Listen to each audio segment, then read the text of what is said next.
Welcome back to Do It Yourself with Burgess. Today we are going to be changing the hubs, the front hubs on a 2016 Camaro.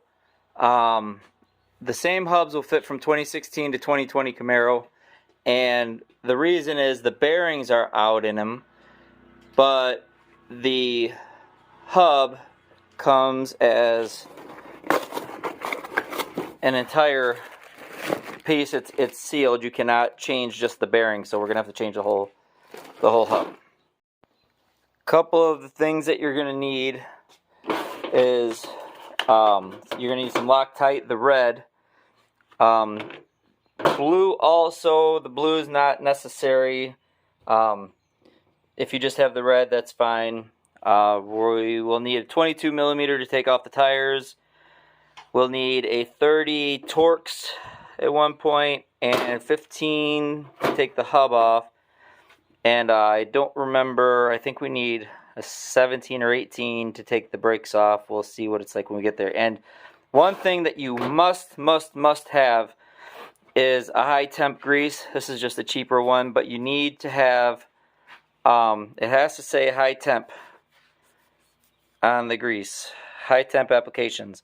That's going to go on the hub. If you don't use this, you're going to have some problems later on, some serious problems. So make sure you have at least those. I'm going to use an impact if you got it. I'm just going to use the brake bar to take the tires off, simply because it's what most people would have. A lot of people don't have the impact, so we'll just do it the way that you guys would probably be doing it at home. So let's get started. Okay, so me and my helper, my son, Owen, we've already got this up on jack stands, and you want to loosen the lug nuts a little bit before you put on the jack stand. So we've already got them loose. We're just going to take them off real quick, and then we'll have the tires off, and then we'll go to the next step.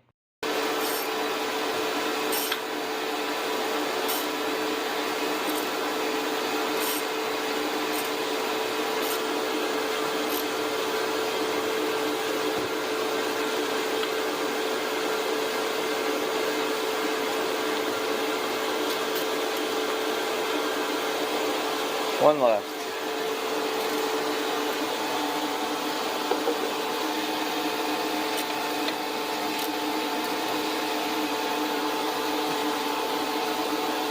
See, even a 7-year-old can do it. If I didn't say it already, it's a 22 millimeter for the lug nuts.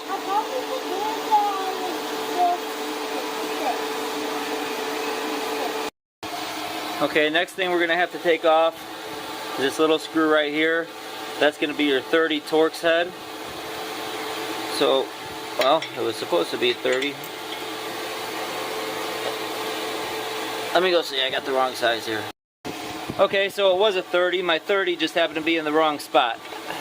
So, we're going to loosen this one up. If it doesn't loosen up, a couple of tricks you can do. You can put a drift pin in the side of the rotor to hold it.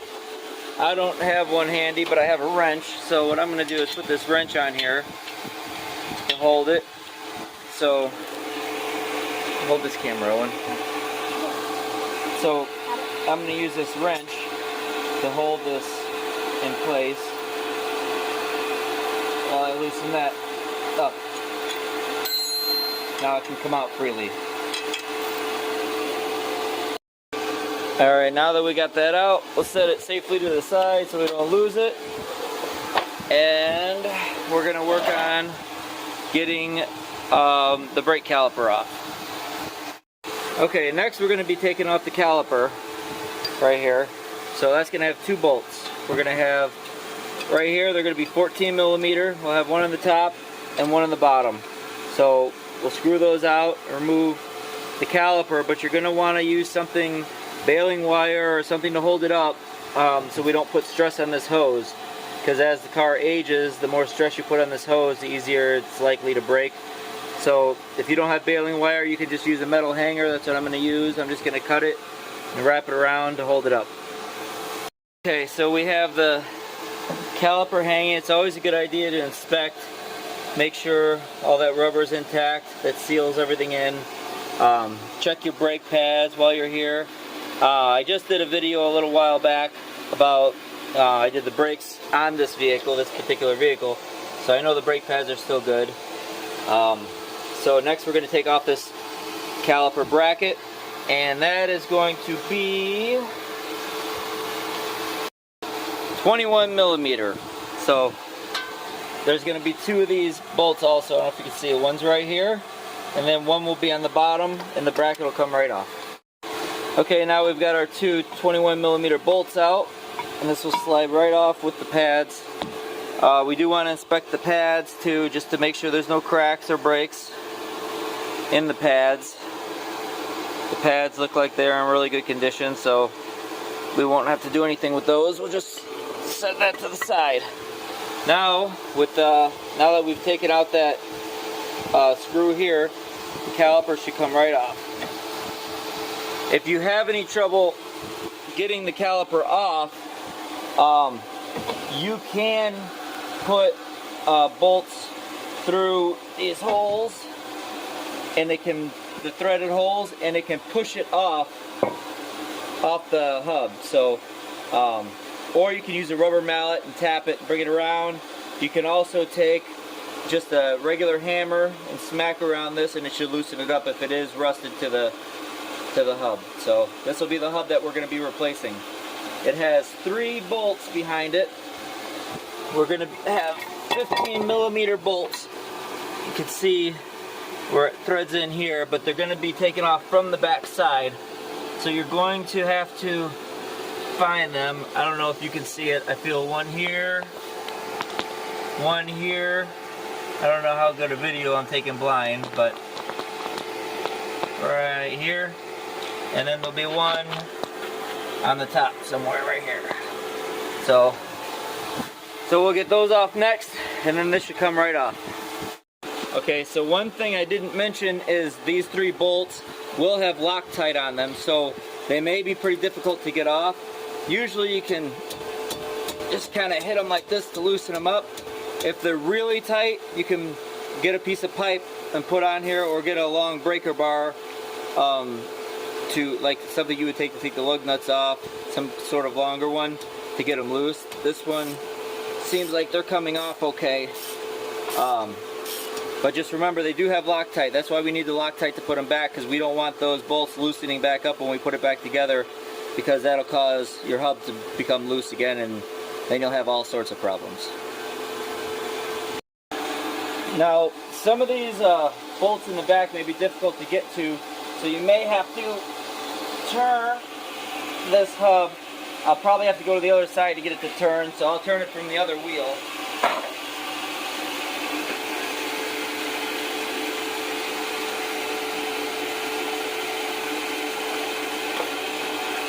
So now it'll give me better access to get to these other 2 bolts. Okay, so I could not get my ratchet inside to get this top bolt, and I don't have the leverage to loosen it with just this short ratchet. So what we're going to do is take another, or the short wrench. So we're going to take another wrench, and we're just going to slide it on, just like this. You see how that went on there? We just put it on like this, and that's going to give us more leverage. There she goes. So we can loosen up this. Might be able to get it now. So we can loosen that one up. Sometimes you just got to have that extra leverage to get it loose. Going blind side, can't see it. There it is.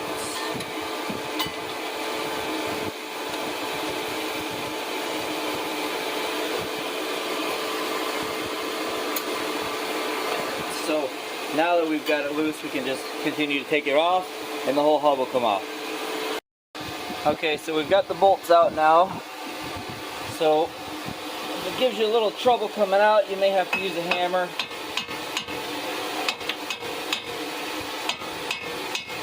Tap it out.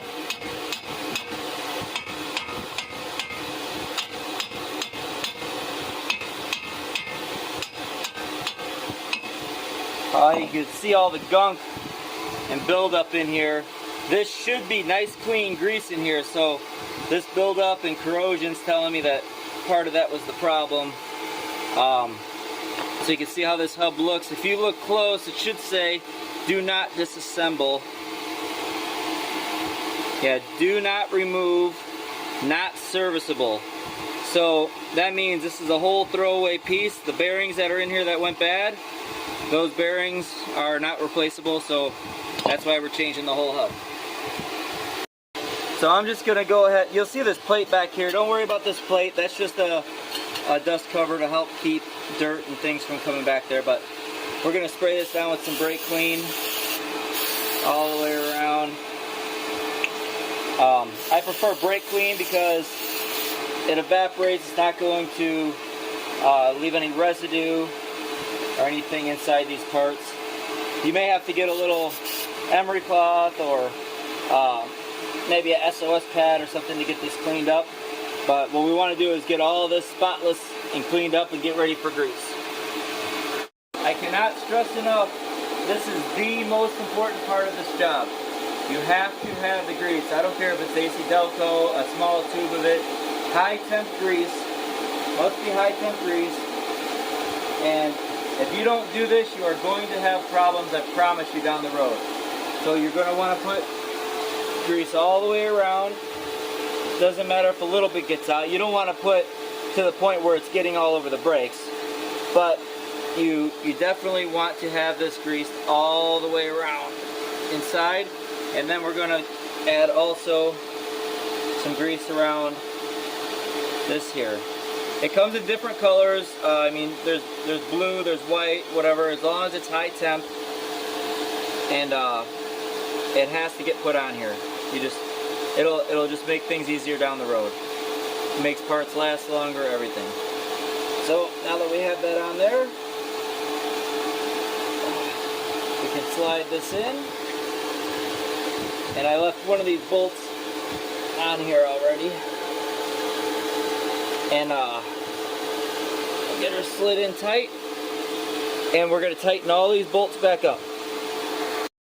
One thing you have to do, I did start the top bolt a little bit just to hold this in place. So I'm going to put Loctite, this red Loctite. The red is permanent, the blue is semi-permanent. So we do not want these bolts to back out once we put them in, because that can make your tire fall off and you don't want that. So we'll put a little on here, and then we'll do it to each one of these bolts. I'll get these two in, and then I'll pull that other one out that I started, and we'll put it on that one also. Okay, so I hand tightened all the bolts in first, and then I cranked them down with my ratchet. Now these bolts should be torqued, if you have a torque wrench, to 80 foot-pounds. If you do not have a torque wrench, then what I would recommend is trying to tighten them back to the strength that it took you to get them out. So I do not happen to have a torque wrench with me here at this shop, so we are just going to give about what 80 pounds of torque would be. Right about there. And we're going to go around and torque them each to 80 foot-pounds. Okay, now we're back to reassembly. If you've gotten your hands greasy like I have, you're going to want to take some of your brake clean and just spray the grease off your rotors. Spray them down, get them nice and clean. Now I want you to pay attention. There's two holes here. One of the holes is threaded, that's this one. One is not threaded. So when we put our screw, remember the screw I told you not to lose? It's going to go into the threaded one. So you have to remember, we're going to turn this and put that to the top so we remember where it is. Now we're going to put our rotor back on.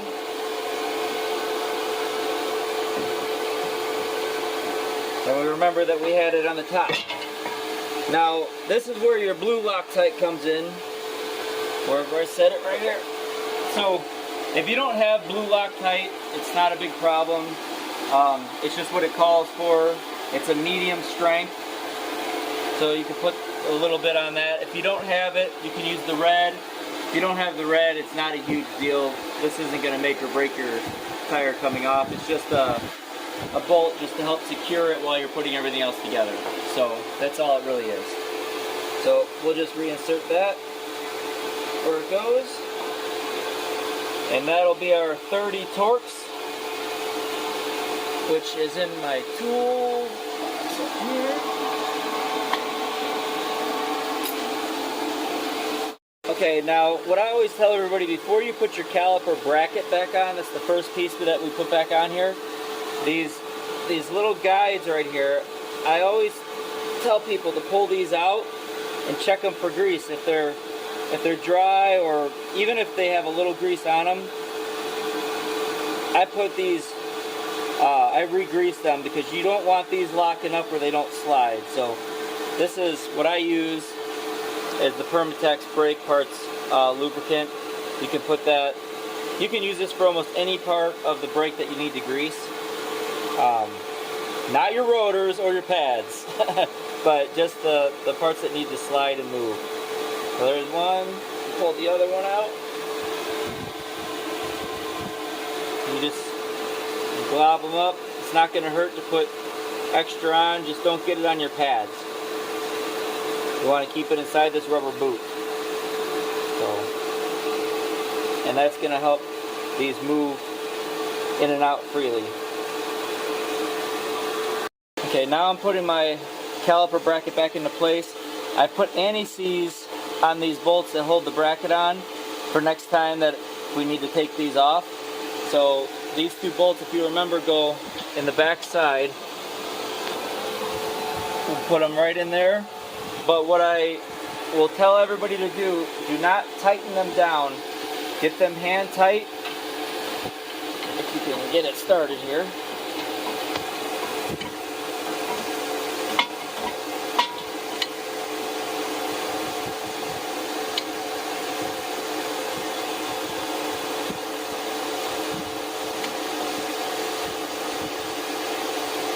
There's that one. Just get it hand started, because that way you have a little movement to get your second one started on the bottom. So we've got that one in. Now we got our little movement, and now I've got my other one started. Now we can go ahead and torque them down. So now I'm going to release my wire that was holding up the caliper. Get that out of there. Won't need that anymore. So now we're going to slide the caliper back into place. If it does not slide easily, what you may have to do is squeeze in your caliper piston. So this one's not sliding so easy, so you can use a C-clamp.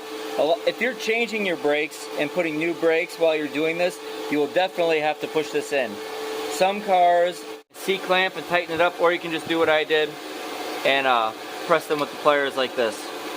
That'll give you your extra space. Now we'll be able to slide this on much easier. You see how much easier that slid on? Now I've already anti-seized my bolts here to go back on the back side. And we'll do the same thing. We'll just get one started, and then that'll give us some movement for the bottom. And then we can get the bottom one started. And then once we got them started, we'll get our 14mm back, and we'll torque them back down. Next step, we're going to anti-seize our lugs here, because you don't want to be stuck on the side of the road trying to change your tire, and your tire won't come off because it's rusted and stuck on, and all you've got is your little wrench that comes with the car. So this will help you to get your tires off, your lug nuts off, to get your tire off. I even go as far as to spread a little on here, just so it doesn't seize up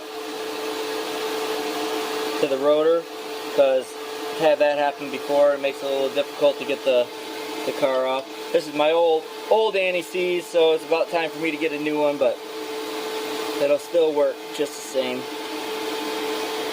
What you don't want to do is get any on your rotors, Okay, that ought to be good. And now we're ready to put the tire back on.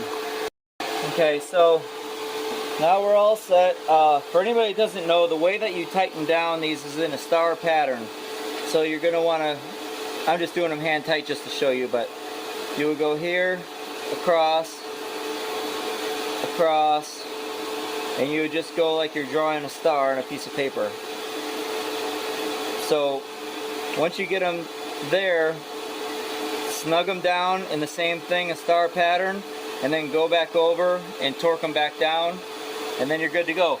The only thing that I would stress the most is be sure to put that high temp grease in. That's the most important thing you can do. I know I've said it a few times already, but if you don't do that, you're going to be tearing this back apart in a year, and it'll be all seized up. You won't be able to get it apart. You'll be replacing that bracket that holds it on, and it'll just make it a lot harder. So remember to use that grease.